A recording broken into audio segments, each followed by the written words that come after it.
Hey, les filles, je suis tellement contente qu'on en parle. Fait que ça fait quelques petites publications qui passent là, concernant la fameux atelier Survivre à Noël. Mais là, on parlait de toutou, mais là, Christine, j'ai le bonheur d'annoncer que tu te joins à nous pour cet atelier-là. Ben oui, puis tu sais, je suis tellement contente parce que on a parlé de ça tantôt.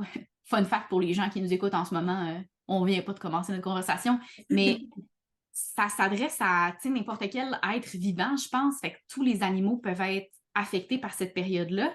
Puis, ben évidemment, c'est ça. On va parler de chats parce que nos petits minous sont là, puis eux aussi vivent le temps des fêtes comme en parallèle parce que c'est ça qu'on vient de jaser, mais pas on leur fait subir, mais ils sont là, puis eux sont pas nécessairement conscients que c'est Noël, puis qu'il y a un événement, mais ils sont là, puis ils vivent une panoplie d'émotions.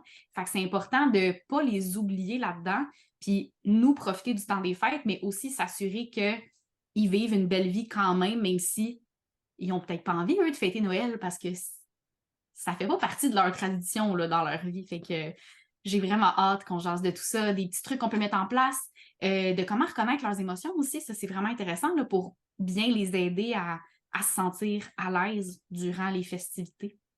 Oui, puis tu sais, ce qu'on disait un peu aussi tantôt, là, hors enregistrement, mais tu sais, c'est qu'une soirée comme ça peut facilement générer des problèmes de comportement par la suite, hein? Exactement. Fait que c'est ça aussi qui est intéressant de savoir. Jessica, est-ce que tu veux faire du pouce là-dessus? Ben oui, tellement. Je trouve ça intéressant ce que vous dites parce que, tu sais, oui, on parle, mettons, d'émotions, mais on parle aussi d'état d'esprit. Puis, tu sais, peu importe le chien, tu sais, même s'il vit des grosses émotions, le chien ou le chat, là, même s'il vit des grosses émotions à l'arrivée des visiteurs, par exemple, ou pendant le souper, pendant le moment du déballage des cadeaux ou quoi que ce soit, mais tu sais, c'est important de prendre en considération son état d'esprit. Puis, c'est pas parce qu'un chien ou un chat n'a pas de grosses réactions visibles, mettons, par ses maîtres ou quoi que ce soit, que son état d'esprit est zen, mettons. Là. Fait que, tu sais, oui, cet atelier-là va s'adresser à ceux qui veulent avoir des stratégies pour être capables de mieux gérer leur animal pendant la soirée, mais c'est aussi pour ceux qui veulent s'assurer que leur chien ben, vit un bon moment, tu sais, parce que comme on le disait tout à l'heure, ben, eux, ils savent pas qu'est-ce qui se passe. Hein? C'est comme un gros dérèglement dans leur routine, ils comprennent rien. C'est pas parce qu'un chien ou un chat va être en retrait ou va être très calme sur son tapis que son état d'esprit est à 100% correct.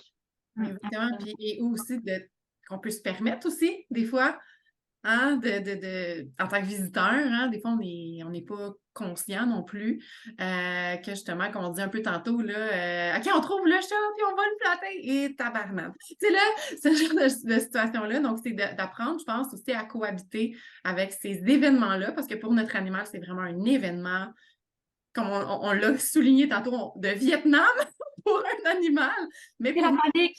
oui, exactement.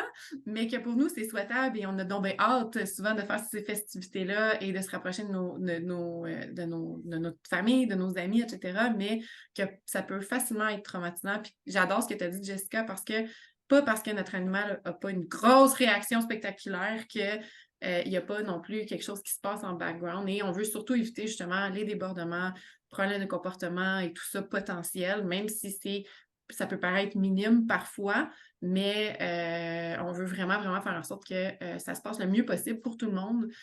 Moins de frustration aussi possible et pas d'accident non plus, hein, parce qu'on s'entend, les animaux, leur façon de communiquer quand ils sont à bout, c'est Mhm. l'aidant. Exactement. Ben merci beaucoup, Christine et Jessica. Il y a Gabrielle aussi qui va se joindre à nous pour l'atelier. Et tout ça aussi, c'est tous les fonds amassés. Donc, c'est 15 par personne. Et tous les fonds amassés s'en vont directement à l'organisme Les Chiens Togo. Et on va avoir l'honneur d'avoir Patricia qui va venir nous expliquer aussi la mission, la super belle mission de Togo. En gros, c'est que c'est un organisme qui transforme les chiens abandonnés en chiens de soutien émotionnel.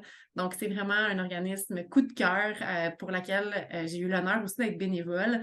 Fait que c'est ça. Donc, j'ai bien hâte de vous présenter ça. Et bien évidemment, ça va être disponible en rediffusion parce que pas tout le monde qui va être disponible mardi prochain, le 28 novembre, mais tous ceux qui se sont inscrits vont avoir le lien pour pouvoir le réécouter sans problème.